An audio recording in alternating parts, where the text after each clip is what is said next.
Have you ever felt misunderstood, betrayed, or forgotten? Joseph was.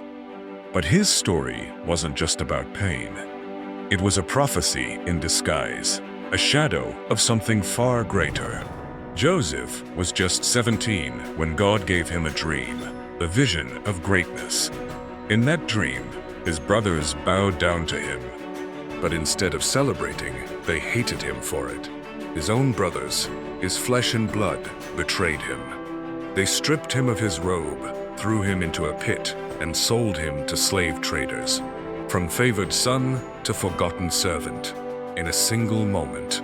Even in Egypt, God was with Joseph. He rose to become head over his master's house. But again, trouble came. Falsely accused by Potiphar's wife, he was thrown into prison. But the Lord was with Joseph and showed him mercy. Genesis 39:21. He was innocent, yet condemned. Sound familiar?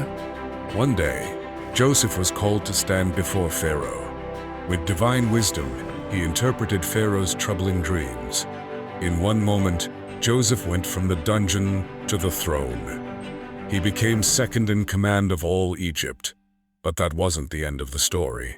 When famine struck, the same brothers who betrayed him came to Egypt for food. And who was waiting to rescue them? Joseph. Instead of revenge, he showed mercy. You meant evil against me, but God meant it for good. Genesis 50:20. He forgave them. He fed them. He brought them into the land of Egypt where they could live and not die. But here's the deeper truth. Joseph's life was a prophetic picture, a typology of Jesus Christ. Just as Joseph was betrayed by his brothers, Jesus was betrayed by his own people. Just as Joseph was sold, Jesus was sold for 30 pieces of silver. Just as Joseph was innocent, Jesus was sinless, yet punished. Joseph descended into a dungeon, but later ascended to the throne. Likewise, Jesus descended into hell and rose again to sit at the right hand of God. But it doesn't stop there.